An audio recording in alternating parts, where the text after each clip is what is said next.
افلا يتدبرون القرآن ام على قلوب اقفالها، تو کیا یہ لوگ قرآن میں غور نہیں کرتے یا دلوں پر قفل لگ رہے ہیں؟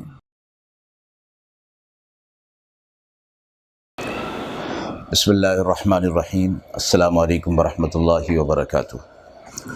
ناظرین کرام، آج ہم انشاءاللہ سورۃ البقرہ کی آیت نمبر 40 سے آج کے درس کا آغاز کر رہے ہیں۔ بسم اللہ الرحمن الرحیم۔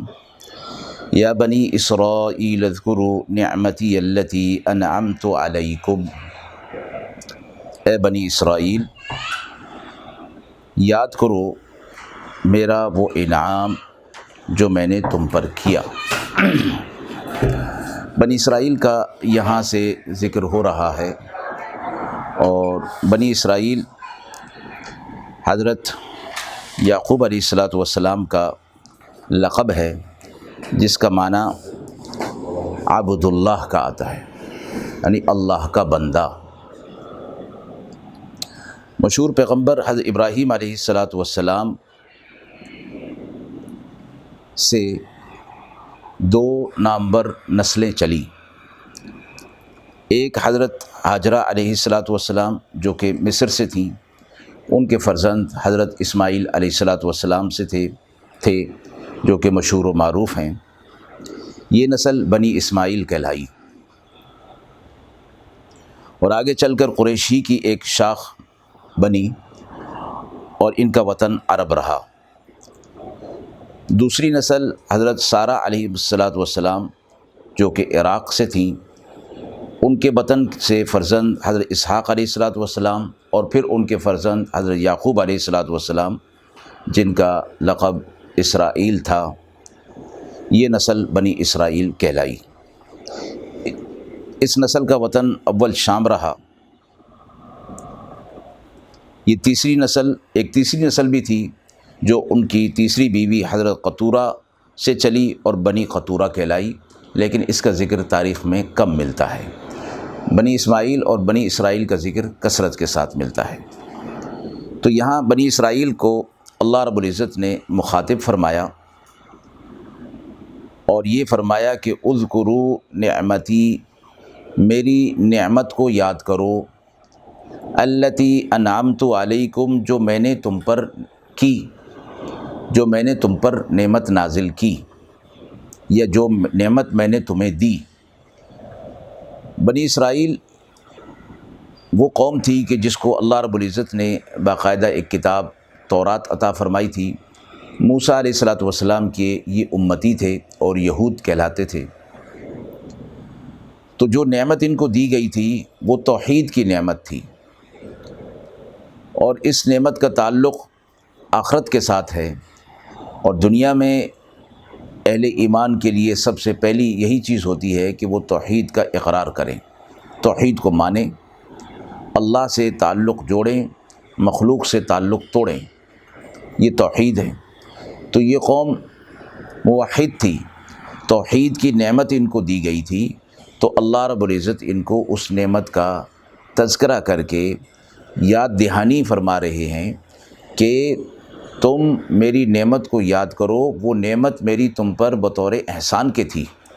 تو احسان کا بدلہ احسان ہوتا ہے، تو اس کو تم یاد کر کے اس نعمت کو یاد بھی کرو، اور اس نعمت کو برقرار رکھتے ہوئے توحید پر رہو۔ اب مراد کیا ہے کہ وہ تو موحد قوم تھی، بنی اسرائیل توحید پر تھی، لیکن اب ذکر جو ہے وہ یہ ہو رہا ہے کہ تمہاری اپنی کتاب کے اندر یعنی تورات کے اندر یہ نشانیاں موجود ہیں کہ آخری پیغمبر آئیں گے، ان پر قرآن مجید نازل ہوگا، لہٰذا اس نعمت کو بھی اور اس بات کو بھی آگے بھی ذکر ہو رہا ہے کہ وَأَوْفُوا بِعَهْدِي، اور مجھ سے وعدہ پورا کرو، اوفی بعہدکم، تو میں تم سے وعدہ پورا کروں گا۔ کون سا وعدہ؟ مجھ سے وعدہ پورا کرو، یعنی میں نے تم سے یہ وعدہ لیا تھا، وَإِذْ أَخَذَ اللَّهُ مِيثَاقَ بَنِي إِسْرَائِيلَ، کہ اللہ تعالیٰ نے بنی اسرائیل سے یہ وعدہ لیا تھا کہ وہ آنے والے پیغمبر اور آنے والے دین کا تعاون کریں گے اور نصرت کریں گے۔ تو یہ وہ وعدہ ہے جو تورات کے اندر بنی اسرائیل سے کیا گیا تھا۔ تو اللہ اس وعدے کو یاد دلاتے ہوئے فرما رہے ہیں وہ تم اپنے اس وعدے کو پورا کرو، اوفی بعہدکم، تاکہ اس کے بعد میں بھی اپنے وعدے کو پورا کروں۔ فرمایا کہ اللہ بھی وعدہ پورا کرنے کی بات فرما رہے ہیں۔ یہ جب وعدہ پورا کریں گے، کس چیز کا وعدہ؟ کہ اطاعت اور فرما برداری کا، جو تورات میں ان سے وعدہ ہو چکا، تو اب جو ہے وہ آپ صلی اللہ علیہ وسلم پر ایمان لے آئیں، اس وعدے کو پورا کریں۔ اللہ اس وعدے کو کیسے پورا کریں گے ان کے ساتھ؟ کہ اللہ رب العزت انہیں اجر عطا فرمائیں گے، اور آخرت میں جو وعدہ ہے نعمتوں کا اور جنت کا، وہ اللہ رب العزت یہاں فرما رہے ہیں کہ وہ میں اس عہد کو، اس وعدے کو پورا کروں گا۔ وَإِيَّايَ فَارْهَبُونَ، اور تم صرف ڈرتے بھی مجھی سے رہو، کسی اور سے مت ڈرو۔ وَآمِنُوا، اور ایمان لے آؤ، بِمَا أَنزَلْتُ مُصَدِّقًا لِمَا مَعَكُمْ، اس پر جو میں نے نازل کی ہے، وہ تصدیق کرتی ہے اس کتاب کی جو تمہارے پاس ہے۔ یعنی یہ قرآن فرمائی جا رہا ہے کہ اس کتاب پر، اس قرآن پر ایمان لے آؤ۔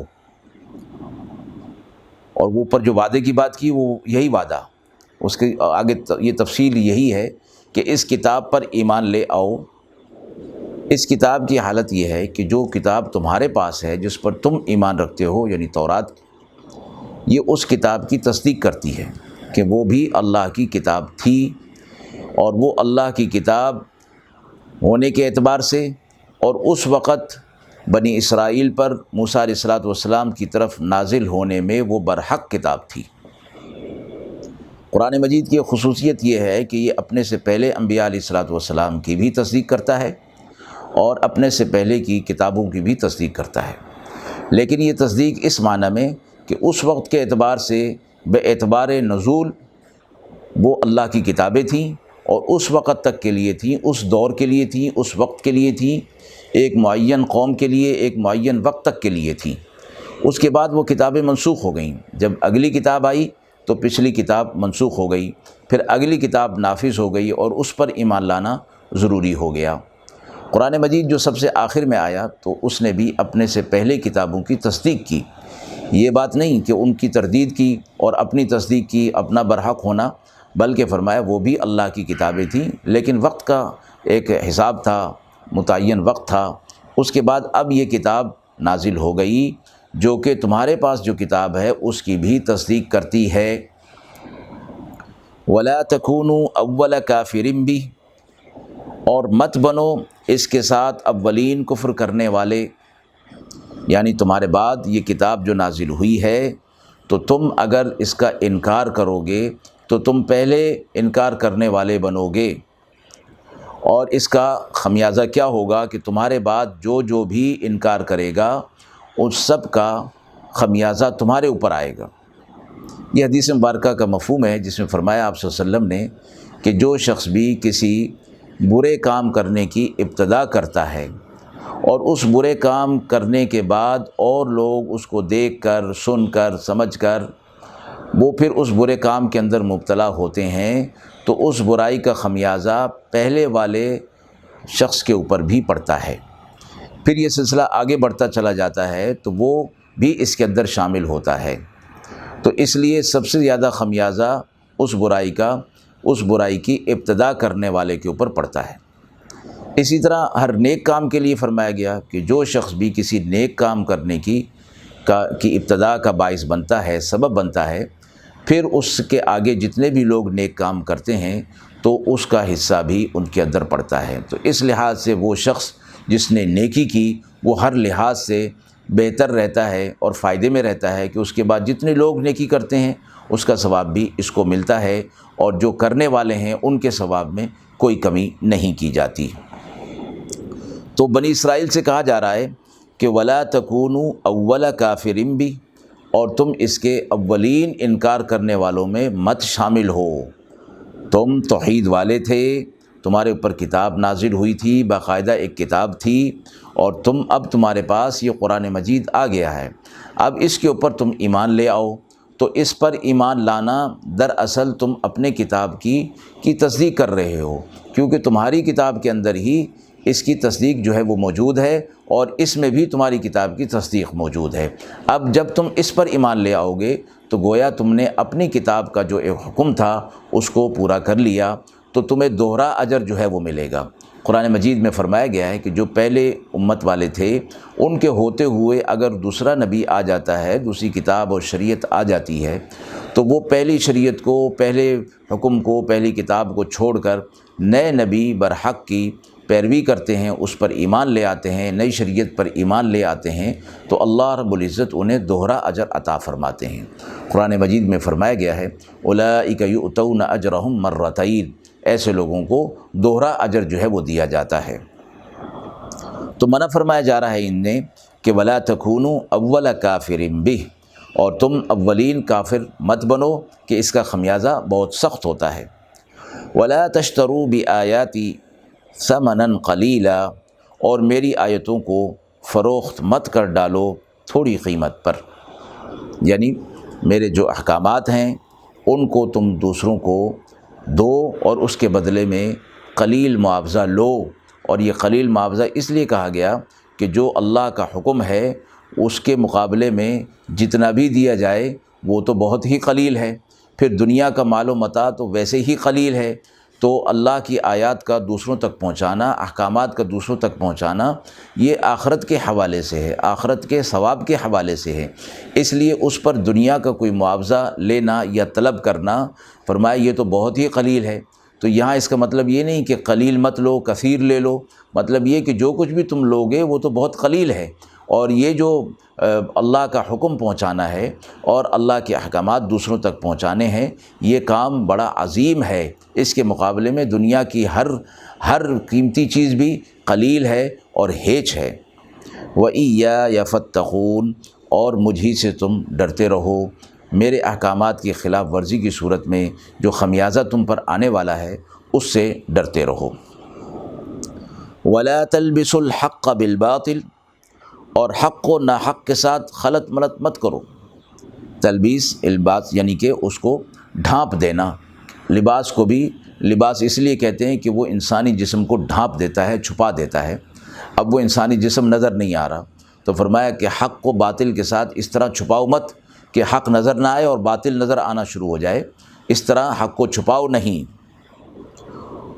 وَتَكْتُمُ الْحَقَّ، اور حق کو بھی مت چھپاؤ، حق کو ظاہر کرو، واضح کر دو، یعنی بات کرنے میں بھی اور انداز میں بھی ایسا نہ ہو کہ تمہاری بات سے حق بات جو ہے وہ پس پردہ آ جائے، پس پشت ہو جائے، یا تمہاری بات کرنے کا انداز جو ہے وہ ایسا ہو کہ بات جو ہے وہ مبہم ہو، سمجھ میں نہ آئے، بلکہ بات ایسی کرو کہ حق ہو اور وہ واضح ہو تاکہ سمجھ میں آ جائے۔ وَتَكْتُمُ الْحَقَّ، اور حق کو چھپاؤ بھی مت۔ ایک یہ کہا کہ وَلَا تَلْبِسُوا الْحَقَّ بِالْبَاطِلِ، حق کو باطل میں ملبوس مت کرو، دوسرا یہ کہ بالکل بھی مت چھپاؤ کہ حق کو بالکل ظاہری ہی نہ کرو، اس سے بھی منع فرمایا گیا۔ وَأَنْتُمْ تَعْلَمُونَ، اور اس بات کو تم اچھی طرح جانتے ہو کہ اس طرح نہیں کرنا چاہیے، یہ خود تمہاری شریعت میں، تمہاری اپنی کتاب کے اندر بھی اے بنی اسرائیل موجود ہے۔ اب تمہیں معلوم ہو گیا، اب جب معلوم ہو جانے کے بعد ایسا کام کرو گے تو اللہ کے ہاں پکڑ جو ہے وہ زیادہ ہوگی۔ وَأَقِيمُوا الصَّلَاةَ، اور نماز قائم کرو، وَآتُوا الزَّكَاةَ، اور زکوٰۃ ادا کرو۔ اب پہلے انہیں ایمان لانے کی بات ہو رہی تھی پچھلی آیات کے اندر، اور حق کو چھپانے کی بات کہ حق کو نہ چھپایا جائے اور اللہ کی آیات کو قلیل قیمت پر نہ بیچا جائے۔ ایمان لانے کے بعد اب احکامات اور اطاعت کی طرف کی بات ہو رہی ہے، اور ان میں ایمان لانے کے بعد سب سے پہلی چیز جس کا ذکر ہو رہا ہے وہ ہے نماز۔ نماز قائم کرو، یہاں قرآن مجید کے اندر اکثر مقامات پر نماز کے قائم کرنے کی بات آئی ہے، نماز کو قائم کرو، اور قائم کہتے ہیں کہ ایسی چیز جو کھڑی ہو جائے اور سیدھی ہو جائے اور پھر وہ اپنی اصلی حالت میں، اپنی اصلی شکل میں آ جائے۔ تو نماز کے قائم کرنے کا مطلب یہ ہے کہ نماز کے آداب اور خشوع اور خضوع کے ساتھ اس کو قائم کیا جائے، نظام صلاۃ قائم کیا جائے۔ وآتوا الزکوٰۃ، اور اسی طرح زکوٰۃ ادا کرو۔ نماز کا قائم کرنا بدن کی عبادت اور زکوٰۃ کا ادا کرنا یہ مالی عبادت۔ نماز کے قائم کرنے سے اپنے اندر کی حب جاہ ختم ہو جائے گی، کیونکہ نماز کے اندر عاجزی اور انکساری رکھی گئی ہے۔ اگر نماز کے اندر عاجزی اور انکساری نہیں پائی جاتی تو وہ نماز ہی نہیں ہے۔ اور نماز کی عاجزی اور انکساری دو قسم کی ہے، ایک ظاہری اعضاء کی عاجزی اور انکساری، اور ایک دل کی عاجزی اور انکساری، جس کو خشوع اور خضوع کہا جاتا ہے۔ تو خشوع دل کی عاجزی اور خضوع اعضاء کی عاجزی، تو نماز کے اندر یہ دونوں پائے جاتے ہیں، اور وہی نماز سب سے کامل ہوتی ہے، سب سے اچھی ہوتی ہے اور مقبول ہونے کی صلاحیت رکھتی ہے، جس میں خشوع اور خضوع زیادہ ہو اور نماز کے آداب کا خیال رکھا جائے۔ اسی کو نماز کے قائم کرنا فرمایا گیا ہے۔ وآتوا الزکوٰۃ، اور زکوٰۃ ادا کرو۔ جب زکوٰۃ ادا کی جائے گی تو مال بھی پاک ہوگا اور مال کی محبت دل سے جو ہے وہ نکل جائے گی۔ وارکعوا مع الراکعین، اور رکوع کرنے والوں کے ساتھ رکوع کرو، یا جھکنے والوں کے ساتھ جھکا کرو۔ یہ بھی وہی نماز سے مراد ہے۔ اور رکوع کا خاص طور پر ذکر اس لیے فرمایا کہ بنی اسرائیل یعنی یہود کی نماز کے اندر رکوع نہیں تھا۔ امت محمدی صلی اللہ علیہ وسلم کو جو نماز عطا کی گئی اس میں رکوع بھی ہے، اور رکوع کیا کرو یعنی اہل ایمان مسلمانوں کی جو نماز ہے اب تم وہ قائم کرو۔ اور مع الراکعین، رکوع کرنے والوں کے ساتھ، اس سے باجماعت نماز مراد ہے۔ پیچھے جو نماز قائم کرنے کی بات ہوئی تو وہ نماز الگ الگ نہیں بلکہ باجماعت، اور یہ بھی فرمایا گیا کہ پچھلی امتوں میں باجماعت نماز کا تصور نہیں تھا، اس امت میں باجماعت نماز کا تصور جو ہے وہ دیا گیا، اور ان کے لیے صفیں جو ہیں وہ ایسی بنائی گئیں جیسے ملائکہ کی صفیں ہوتی ہیں۔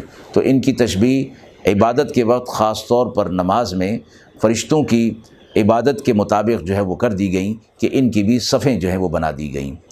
تو بنی اسرائیل سے کہا جا رہا ہے کہ وہ نماز قائم کریں، زکوٰۃ دیں، اور رکوع کرنے والوں کے ساتھ رکوع کیا کریں۔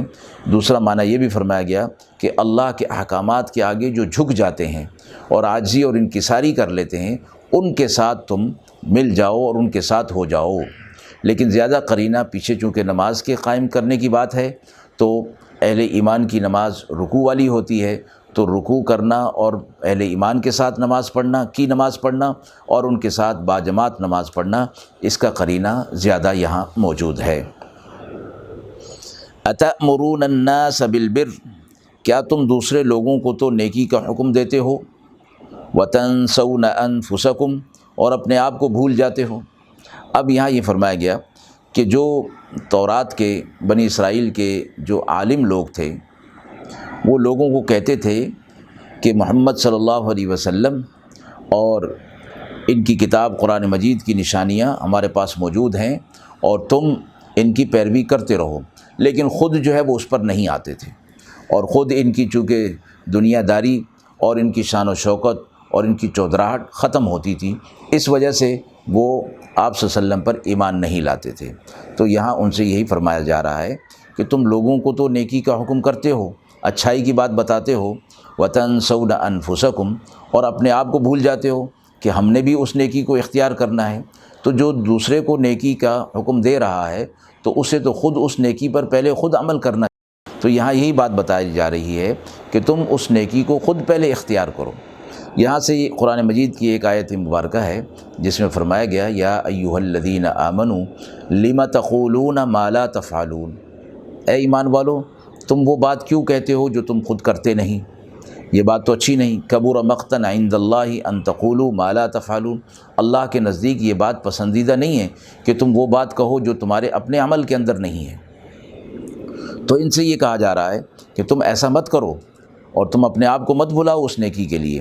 تو یہاں سے یہ بات بھی مفسرین فقہا نے بیان فرمائی ہے کہ ایسا نہیں ہے کہ جو آدمی کوئی اچھی بات خود نہ کرتا ہو وہ دوسرے کو بھی نہ کہہ تو سکتا ہے، کہہ سکتا ہے، لیکن فرمایا کہ اچھی بات اس کے اندر یہ ہوگی کہ اس کا عمل خود بھی اس چیز پر ہو۔ اور کوئی آدمی کسی اچھی بات کو محض اس وجہ سے کرنے سے رک جائے کہ وہ اس پر خود عمل نہیں کرتا، اس طرح تو پھر بہت ساری نیک باتیں جو ہیں وہ دوسروں تک پہنچنے سے رک جائیں گی۔ البتہ یہ بات ضرور ہے کہ جب وہ کسی دوسرے کو نیکی کی بات کہہ رہا ہے تو اسے خود بھی دل کے اندر یہ بات ہونی چاہیے کہ میں خود اس پر عمل نہیں کر رہا ہوں، لیکن وہ اگر دوسروں کو کہے گا تو خود اس کے دل کے اندر بھی یہ بات آ جائے گی کہ میں دوسروں کو تو کہہ رہا ہوں، مجھے خود بھی اس پر جو ہے وہ عمل کرنا چاہیے۔ تو اس طرح دوسروں کو ترغیب دینے سے خود بھی دل جو ہے وہ اس طرف آمادہ ہو جائے گا۔ أَتَأْمُرُونَ النَّاسَ بِالْبِرِّ، کیا تم دوسرے لوگوں کو تو نیکی کا حکم دیتے ہو، وَتَنْسَوْنَ أَنفُسَكُمْ، اور اپنے آپ کو تم بھول جاتے ہو، یعنی اس نیکی پر خود عمل کرنے سے بھول جاتے ہو۔ وَأَنْتُمْ تَتْلُونَ الْكِتَابَ، حالانکہ تم کتاب کی تلاوت کرتے ہو، کتاب کو پڑھتے ہو۔ اس کتاب کے اندر بھی یہ بات موجود ہے کہ تم جو بات کرو اسے خود بھی اس پر عمل کرو۔ افلا تعقلون، کیا تم عقل سے کام نہیں لیتے؟ یعنی اتنی سی بات ہے، دوسروں کو کہنا اور خود اس پر عمل نہ کرنا، یہ تو عقل میں بھی نہیں آتی بات۔ واستعینوا، اور استعانت، مدد اختیار کرو، مدد پکڑو، بالصبر والصلاۃ، صبر کے ساتھ اور نماز کے ساتھ۔ فرمایا کہ اب ایک عام اصول بتایا جا رہا ہے کہ مدد اور نصرت اللہ کی طرف سے ہے، لیکن اللہ خود فرما رہے ہیں کہ پہلے صبر کرو اور پھر اس کے بعد نماز کی طرف آ جاؤ۔ یہ دونوں کام تمہاری استعانت، اللہ سے استعانت اور مدد لینے میں مددگار ہوں گی۔ ایک اور مقام پر بھی یہ فرمایا گیا، یا ایھا الذین آمنوا استعینوا بالصبر والصلاۃ، ایمان والو اللہ رب العزت سے مدد طلب کرو صبر کے ساتھ اور نماز کے ساتھ۔ ان اللہ مع الصابرین، بے شک اللہ صبر کرنے والوں کے ساتھ ہے۔ تو یہاں استعانت اور مدد جو ہے یہ دونوں معاملات کے اندر ہے، دنیا کے معاملات میں بھی اور دینی احکامات پر عمل کرنے کے حوالے سے بھی۔ ایک تو یہ فرمایا کہ پہلے جو ہے وہ صبر کرنا ہے، نماز کا ذکر بعد میں، صبر جو ہے وہ پہلے بتایا گیا کہ صبر، کیونکہ جو بھی معاملہ ہوگا اس پر بے صبری کا مظاہرہ نہیں کرنا ہے۔ اللہ صبر کرنے والوں کے ساتھ ہے، یعنی اللہ کی مدد و نصرت صبر کرنے والوں کے ساتھ آتی ہے، اور اللہ ان صبر کرنے والوں کی مدد و نصرت ضرور فرماتا ہے۔ تو پہلے صبر فرمایا، والصلاۃ، اس کے بعد نماز۔ تو نماز کا معنی دعا کرنا، پکارنا اللہ رب العزت سے، تو صبر پہلے کر لیں، اس کے بعد اللہ رب العزت سے اس کام میں مدد کی دعا جو ہے وہ کرے، تو اللہ کی مدد و نصرت اس کے پاس آئے گی۔ وَإِنَّهَا لَكَبِيرَةٌ، اور یہ دونوں کام بڑے ہیں، کون سے؟ صبر اور نماز کو قائم کرنا، نماز دعا کرنا، دونوں معنی، یہ دونوں کام بڑے ہیں۔ الا علی الخاشعین، مگر خشوع اور خضوع رکھنے والوں کے لیے یہ کام بڑے نہیں ہیں۔ جب وہ ان کاموں کو کر لیں گے تو پھر یہ کام ان کے لیے بڑا نہیں رہے گا۔ جو دل کے اندر خشوع رکھتے ہیں، اللہ کا خوف رکھتے ہیں، ان کے لیے یہ کام کرنا کوئی بڑی بات نہیں ہے۔ الذین یظنون، پھر انہی خشوع رکھنے والے کی صفات بیان ہو رہی ہیں۔ الذین یظنون، یہ وہ لوگ ہیں جنہیں ان کا اس چیز کا خیال رہتا ہے، وہ گمان کرتے ہیں، انہم ملاقو ربہم، وہ اپنے پروردگار سے ملاقات کریں گے، وانہم الیہ راجعون، اور یہ کہ انہیں اللہ ہی کی طرف لوٹ کر جانا ہے۔ یہ خاشعین کی خصوصیت، دو خصوصیات بیان کی گئی، ایک اپنے رب سے ملاقات کرنا اور دوسرا اسی کی طرف لوٹ کر جانا۔ یہ دونوں معنی ایک ہی آخرت کے حوالے سے ہیں، یعنی آخرت کا وہ گمان اور آخرت کا یقین رکھتے ہیں کہ وہ اپنے رب سے ملاقات کریں گے، اللہ کی طرف لوٹ کر وہ جائیں گے، آخرت کا یہ لوگ یقین رکھتے ہیں، تو یہ خاشعین ہیں، خشوع اور خضوع ہوتا ہے ان کے دل میں، تو ان کے لیے صبر کرنا اور نماز قائم کرنا کوئی مشکل کام نہیں ہے۔ تو آخرت کا یقین جب تک نہ ہو اس وقت تک اعمال صالحہ کی پابندی نہیں ہو پاتی۔ قرآن مجید میں بار بار آخرت کی تلقین فرمائی گئی ہے، اور وہ بھی اسی حوالے سے ہے کہ اعمال کے اندر دل کے اندر خشوع پیدا ہو، اور اس خشوع کے ذریعے سے اعمال صالحہ پر عمل کرنا آسان ہو جائے اور مشکلات نہ رہیں۔ وآخر دعوانا ان الحمد للہ رب العالمین۔